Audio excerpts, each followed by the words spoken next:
Hey friends, it's Simon Hurley and welcome to another video. Today I'm going to share how to use my new shaped stamping foams to create some really beautiful spotlight techniques on your card making projects. So without further ado, let's get into it. As of now, there is a heart cut and a circle cut foam. Each one of these has 2 pieces of foam in each pack, and both of them have cutouts in the center of the shapes so you get the frames and the shapes to work with. And when it comes to these larger foams, when getting the best impression, I like to use this new large acrylic block. It fits this shape of foam absolutely perfect, and it'll give me a nice handle to work with so that you get an even pressure all the way across the foam. To do this, I just take a little bit of low tack tape, like mint tape here, and I'm just going to loop it around and place it all over the back of the stamping foam. The reason I like low tack tape is because I find that it holds it just enough, but it won't rip the foam. If you use something with a little bit too much adhesive, it could run the risk of ripping the foam, and you don't want that to happen. Once I got it taped up, I can just adhere it down like this, and there you can see it creates a really great handle to work with to apply our pressure. To get my texture, I'm going to use the sketch bouquet stamp, so I'll just turn this around, place it on my craft sheet, and then we can start heating our stamping foam. For this, I like to use the Ranger heat tool because it's nice and quiet, and it'll disperse the heat pretty evenly across the foam, especially since it's a larger piece of stamping foam. This really helps. So I'm going to heat it for about 10 to 15 seconds and keep my heat tool moving all around the foam as we do this. Now I'm going to press this into here, and whenever I do this, I like to kind of rock it back and forth with the acrylic block to make sure that the edges are also going to get all of that amazing texture. Alright, and when we lift it off there, check out that impression that we got there. Now it's not super deep, but I do encourage you guys to test it out anyways, because the ink will really pick up on any of those little details, even if it's not super deep into the stamping foam. Alright, now for the card that we're creating, I'm going to remove the heart insert from this and just ink up the background first. Now because I want it to be spotlighted, I'm starting off in the background with some grays. So here I'm using a little bit of woof, and I'm just going to lightly apply this ink all over the surface. I like to use a light pressure and also keep my ink pad to make contact on the surface here and just rub it on the surface in a circular motion. I find if I do kind of the tapping motion that you usually do with stamping, it leaves some lines and marks. So the foam is usually best to use this kind of circular motion. All right, then I'll go in with this new color called Shady. This is a super dark gray, and just add a little bit of this around the edge. It doesn't need too much because otherwise it'll overpower the background, but it's really going to give lots of depth and dimension. Now to blend these two shades a little bit more together, I'm just going to go in with a blending brush or a blending tool and just kind of dab in between those colors to make sure that there's kind of a smoother transition and no harsh marks. I like to spray this down with a little bit of water to get the color to transfer a little bit easier. So I hold it at a little bit of a distance, and then I'm just going to spray it down 3 to 4 times, but I don't want it to be super wet that it's going to get rid of all of the details, just enough to kind of blend the color. All right, then I'm bringing in a piece of stark white cardstock, and I line it up at the bottom edge here, and there's a little bit of room for overhang, so you don't need to be too worried about it, but if it's lined up with the bottom edge there, it should line up with the rest of the background pretty easily, and then you can stamp it down. All right, then I'm going to lift it off and check out all of that detail. I love how that's stamped with the different gray tones, and adding the darkness around the edge really draws your eye to the center where we're going to add the colored stamping. All right, now I'm bringing in the heart, and to stamp this down, I just want to bring in a little bit more mint tape and attach it to the back, and then use another acrylic block to add it down, just because this will make it easier to work with. Now when I'm adding this color in, I'm going to start off with kind of these larger blending tools and go around to add the color down to some of these flowers. And then to some of the flowers, I'll add a little bit of this lighter pink color. And then last but not least, I'll bring in a little bit of purple for some of the last flowers. Now to add some detailed shading, I'm going to go in with these detail blending tools, and I'm going to bring in a slightly darker color. So for this yellow, I'm bringing in a little bit of orange guppy, and I'm just going to bring it into the center of the flowers to add a little bit more depth and dimension. I'll do the same thing with the purple flower, adding in a little bit of Crown Me right into the center. And you can see it just kind of brings them to life and makes them a little bit more purposeful with the shading and blending that we're doing. All right, then again, we'll add a little bit of water down to it to make sure that it transfers nicely. Then we'll line it up and stamp it right inside of that heart. And when we lift it off, there we have that beautiful floral design. And the really awesome part about this is if you look at it closely, the design kind of continues. So it's only spotlighting this certain section with color, but it goes all throughout the background since we stamped it while it was all together. I'm gonna use the pretty Peonies stamp set for the sentiment, and I think Sending Sunshine really works nicely with the brightness of this card. To match the card's color scheme, I'm gonna use a little bit of Shady, which is that really nice dark gray, almost black color. When it comes to sentiments, I like to go in with a scissors. Here I'm using my Fiskars Spring Assist scissors. I like it because it springs back out at me nicely, and I just go into these different details and fussy cut them out. I find that I love to do this. It gives it a little bit more of a finished look than just leaving it on a rectangle of cardstock. To add some finishing touches, I'm using these large styluses from Wendy Vecchi, and I'm going to dip them into a little bit of Slippery When Wet gold lunar paste and just go onto my surface and create some little dots of color. Some I'll do really large, and then some I'll keep really tiny and kind of put in little groupings of 3 like this. Instead of using sequins, I love that that adds a nice little finishing touch of gold. So there is the finished card, and I love using that heart cutout foam to create spotlighted images like this with the different coloring. The really awesome part about stamping foam is when you want it to return back to normal, you just turn back on your heat tool and reheat it. And you'll notice that slowly, as we heat this up, the design is going to disappear into the foam, and it's going to flatten so you can reuse it over and over again, which is so awesome. Alright, for this next spotlight technique, I'm going to do something a little bit different. So I'm starting off with the Playful Petals background stamp and a piece of stark white cardstock, and I'm going to do a little bit of heat embossing to get kind of a resist here. So I'm going to go in with my anti-static powder tool to make sure nothing sticks, and then use my clear sticky Versamark ink to ink up my stamp. And I love the little detailed flowers that are all over the stamp. It's gonna make for a great image with this technique. And with background stamps, I like to press my cardstock into it. And to do this, you can use your fingers, but I also like to use a pressure tool like the Debbie stamping tool to just press on the back and make sure that I'm getting an even impression all the way around the stamp. All right, and then I'm gonna throw over a layer of white heat embossing powder. Here you could use clear or white embossing powder. Because we're embossing on the white cardstock, either will give the correct look. I'm going to heat set this until it turns clear and shiny. Alright, so once that's nice and shiny, it acts as a resist. And then we can take our circular stamping foam. I'm using the insert piece of the circle, but you could use the outer frame as well.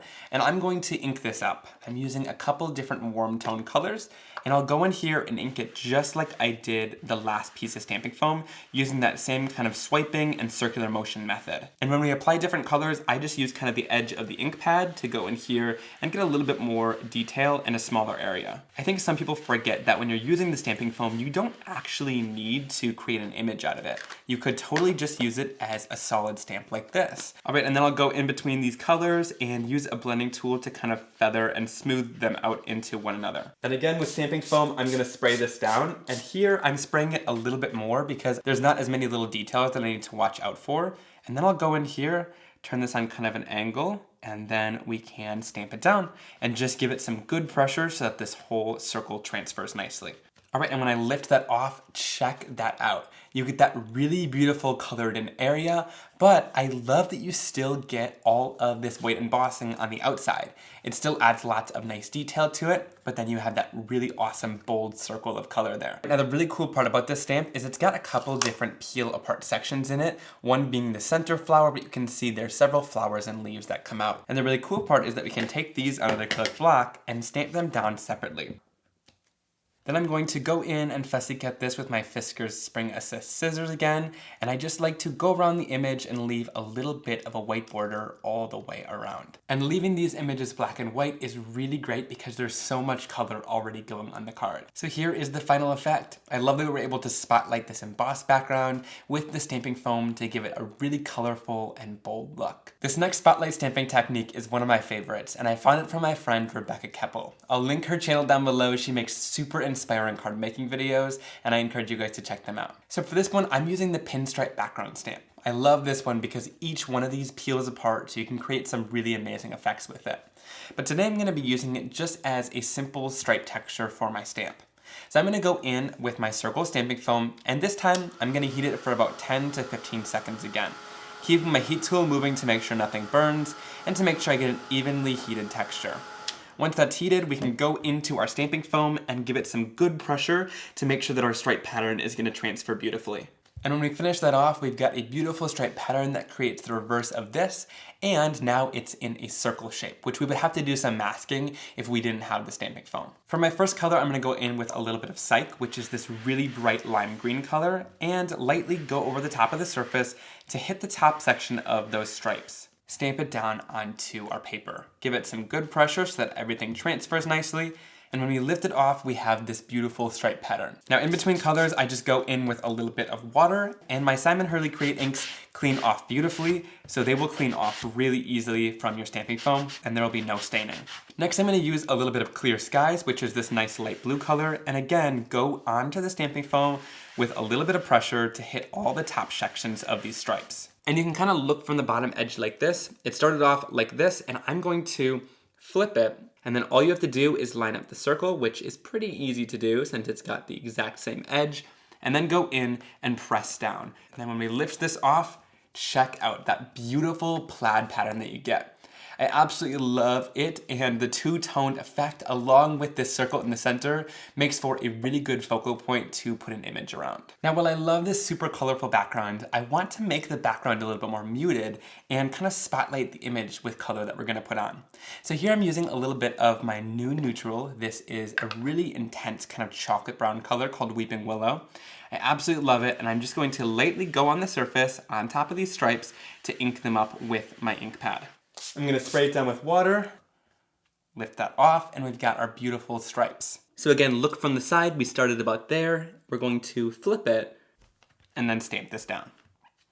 When we lift it off, you get just this beautiful intersecting plaid pattern that I really love. And that chocolate brown color is just beautiful. All right, for my focal point, I'm going to use the A Little Love layering stencil set and the dies that come along with it.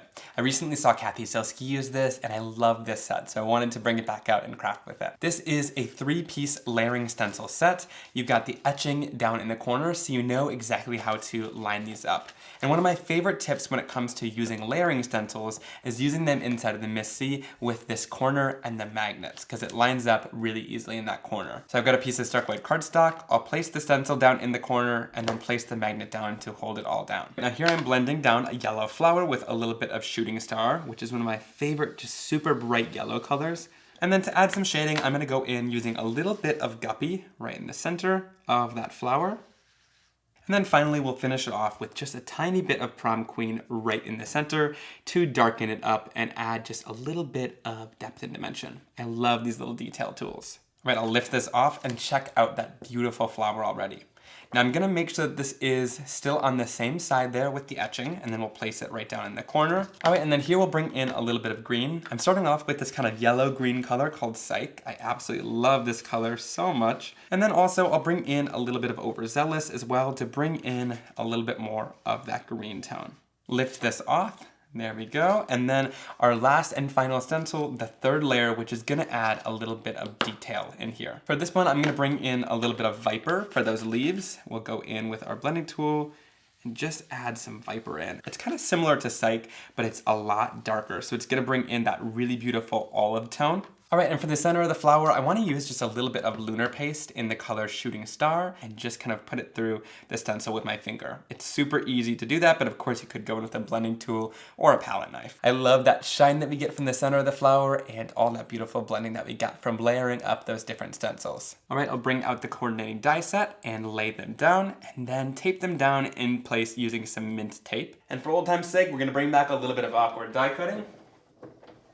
And there we have our perfectly cut out flower. I want the sentiment to match the background, so I'm going to use a little bit of the same Weeping Willow brown ink color, and I'm just going to blend a little section here that we can cut the die out of. And then for the shadow, I'm just going to cut it out of the regular stark white cardstock. To finish off the sentiment, there's some great sentiments that go along with the word die love. And I'm going to stamp this down onto some dark brown Gina K cardstock using a little bit of Versamark ink. I'll throw over a little white heat embossing powder, tap off the excess, and then I'll heat set that until it's nice and bright white. And if I want to make it coordinate even more, I'll go back in with the Weeping Willow ink pad, use my blending tool, and just blend on a little bit of color. And that white heat embossing is just going to resist this ink that we add on, well, it darkens up that strip and makes it match the color a little better. All right, I'm adhering the leaves down, kind of following the edge here with a little bit of tape runner. Then I can pop up the flower with a little bit of foam tape. And there we have our finished card. I love making that plaid background with more of a neutral color, and then bringing out the A Little Love set to really create a nice bright focal point that goes on top. This card might just be one of my favorites I've created in a while. Thank you guys so much for joining me today. Leave a big thumbs up if you enjoyed it,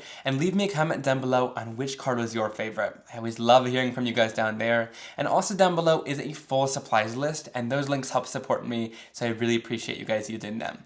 I'll see you very soon for another card making and crafting video. Have a great day. Bye!